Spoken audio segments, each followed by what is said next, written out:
اسرائیل میں ایک آدمی نے 99 قتل کیے. اس کو خیال آیا میں توبہ کروں. ایک عبادت گزار کے پاس گیا اور اس سے پوچھنے لگا میں نے 99 قتل کیے ہیں، میری توبہ ہو سکتی ہے؟ اس نے کہا ہرگز نہیں، تو بڑا ظالم ہے، تیری کوئی توبہ نہیں. اس کو غصہ چڑھا، اس نے اسے بھی قتل کر دیا، 100 کر دیے.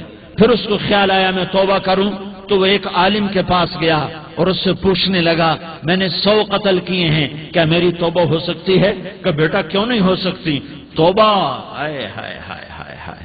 میرا رب ایک مثال دیتا ہے، کہتا میرا بندہ تو اتنے گناہ کر کہ زمین کو بھر دے، اس خلا کو بھر دے، چاند تاروں ستاروں کو بھر دے، اتنے گناہ کر کہ آسمان کی چھت کو لگا دے، زمین سے اٹھا اور آسمان کی چھت کو لگا دے. اتنے گناہ کرنے کے بعد صرف ایک دفعہ کہہ دے یا اللہ معافی دے دے تو میں سارے ہی معاف کروں گا، سارے معاف کروں گا، ولا ابالی، اور مجھے کوئی پرواہ نہیں ہوگی. میں نے کہا بیٹا گناہوں کی معافی تو یقیناً ہے، لیکن توبہ کا ہونا ضروری ہے. تیری توبہ پکی ہونے کے لیے یہ ماحول چھوڑنا ضروری ہے. تو یہ بستی چھوڑ کے اس بستی میں چلا جا، وہاں نیک لوگ رہتے ہیں، ان کی صحبت میں تو رہے گا تو تیری توبہ پکی ہو جائے گی. اس نے کہا میری معافی ہو جائے، میری معافی ہو جائے، میں ہر کام کرنے کو تیار ہوں. بوریا بستر اٹھایا، جو تبلیغ والے کہتے ہیں گھر چھوڑو، لیاری چھوڑو، بستر اٹھاؤ اور چلے کے لیے نکلو، 4 مہینے کے لیے نکلو کہ اپنی توبہ کو پکا کرو، ورنہ ماحول کی گندگی پھر آدمی کو گرا دیتی ہے، پھر گرا دیتی ہے، پھر گرا دیتی ہے. وہ نکلا، راستے میں موت آئی. جب موت نے جھٹکا دیا تو اس نے چھلانگ لگائی اس نیک لوگوں کی بس کی طرف. وہ ایسے گرا، اس کے ہاتھ اس کے آگے اور پورا جسم ایسے آگے پھیلا ہوا. اللہ تعالیٰ نے لیاری والوں کو قصہ سنانا تھا تو دونوں فرشتے بھیج دیے. جنت کا بھی آ گیا، جہنم کا بھی آ گیا. جہنم والے کہنے لگے مجرم ہے، ہتھ کڑی لگاؤ. جنت والے کہنے لگے مہمان ہے، سہرے پہناؤ. جہنم والے کہنے لگے توبہ ادھوری ہے، ابھی توبہ پکی نہیں ہے، ابھی نیک لوگوں کے شہر کو پہنچا ہی نہیں ہے کہ موت آ گئی. اور جنت کے میں کہنے لگے نہیں نہیں نہیں، توبہ ارادے سے ہو جاتی ہے، ارادہ کر لیا توبہ ہو گئی، ہمارا مہمان ہے. اللہ نے تیسرا فرشتہ بھیجا، جاؤ فیصلہ کرو. کیا فیصلہ کرو؟ وہ یہاں مرا پڑا ہے، یہ اس کی بستی ہے، یہ نیک لوگوں کی بستی ہے، وہ یہاں مرا پڑا تھا.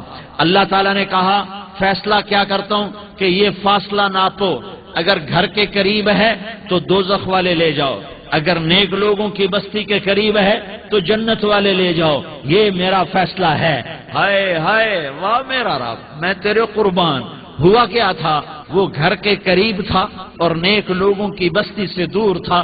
جب ناپنے لگے تو اللہ تعالیٰ نے ادھر والی زمین سے کہا جو نیک لوگوں کی بستی کی طرف سے تھی، اللہ تعالیٰ نے اس زمین سے کہا سکڑ جا. اور جو گھر والی زمین تھی اس کو کہا پھیل جا. ادھر کی زمین کو پھیلا دیا اور ادھر کی زمین کو سکیڑ دیا. جب ناپا گیا تو وہ نیک لوگوں کی بستی کے قریب ہوا. اللہ نے کہا لے جاؤ جنت میں، ہم نے معاف کر دیا. اور یہ تو بنو اسرائیل کا آدمی ہے، ہم تو محمد مصطفیٰ صلی اللہ علیہ وسلم کے امتی ہیں. ایک بنو اسرائیل کا آدمی، اس کا نام تھا کفل، اور روزانہ رات کو نئی لڑکی اس کے پہلو میں آتی. شراب کا دور چلتا اور زنا کا سے منہ کالا کرتا. ایک رات ایک لڑکی کو 60 دینار دے کر لایا. 60 دینار کوئی 10 لاکھ روپیہ بنتا ہے. کیا مال تھا کہ ایک رات کا 10 لاکھ دے کر آیا. جب کمرے میں داخل ہوا تو وہ لڑکی رو رہی تھی. تو کفل نے پوچھا کیوں رو رہی ہو؟ میں نے زبردستی تو نہیں کیا. تو وہ اس نے روتے ہوئے کہا کفل میں پیشہ ور عورت نہیں ہوں، میں عزت دار عورت ہوں، مجھے بھوک نے یہاں تک پہنچایا ہے. میں یہ کہا کرتا ہوں جب سردار لوگ، جب مالدار لوگ زکوٰۃ نہیں دیتے تو غریبوں کی بیٹیاں نیلام ہو جاتی ہیں. مالداروں سے کہتا ہوں، ان سرداروں سے کہتا ہوں کہ اللہ کے نام پر دیا کرو کہ غریبوں کی بیٹیوں کی عزتیں بحال رہیں. تو کفل نے جب دیکھا اور جب سنا، آنسوؤں کو دیکھا اور اس کی بات کو سنا تو وہ اس کا وحشی دل، پتھر دل، کیا آنسوؤں نے کام کیا کہ وہ رونے لگا.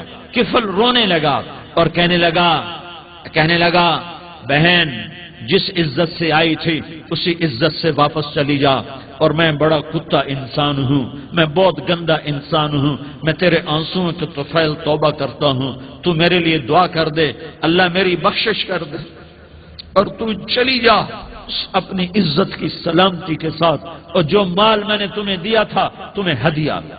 وہ بچی گھر پہنچی اور کفل کو پتہ نہیں اگلے لمحے کیا ہونے والا ہے، تھوڑی دیر کے بعد کفل مر گیا، اچانک جوانی میں موت آ گئی۔ کفل کو نہیں پتا تھا کہ میری زندگی کی چند گھڑیاں باقی ہیں، ساری زندگی زنا شراب میں گزری، آخری چند لمحے میں توبہ کی، اب میرے اللہ نے کیا کیا؟ اللہ، ارے اللہ کے بن جاؤ، ہاتھ جوڑتا ہوں، اللہ کے بن جاؤ، اللہ کو اپنا بنا لو، اللہ کو اپنا بنا لو، اللہ کو اپنا بنا لو، اللہ سے دوستی لگا لو، اللہ سے یاری لگا لو، اللہ کے آگے سر جھکا لو، ایک دوسرے سے محبت والے بن جاؤ۔ ہاں ہاں، یہ وہ شخص تھا، کل اس کی میت کو دیکھ کر کوئی اس کو کندھا دینے نہ آتا، اس کے اپنے بھی اس کو غسل نہ دیتے، اس کے اپنے اس کو کفن نہ دیتے، یہ ایسا ظالم بدماش نافرمان تھا۔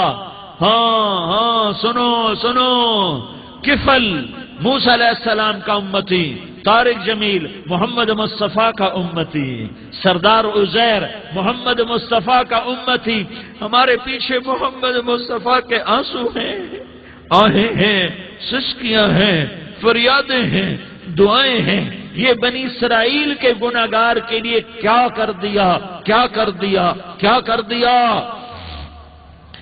اگر یہ صبح پایا جاتا مردہ تو اس کا کوئی کندھا دینے والا نہ ہوتا، نہلانے والا نہ ہوتا، اسے پتھروں میں دبا دیتے۔ صبح ہوئی تو لوگوں نے دیکھا کفل کے دروازے پر بہت بڑا جیسے بینر لگا دیا جاتا ہے، پورا بینر لگا ہوا تھا، کفل کے دروازے پر لکھا ہوا تھا ان اللہ قد غفر للکفل، لوگوں اللہ نے کفل کو معاف کر دیا۔ کیا مطلب تھا معاف کر دیا؟ کہ جاؤ جنازہ پڑھو، جاؤ دفن کرو، جاؤ غسل دو، جاؤ کفن دو، میں نے کفل کو معاف کر دیا۔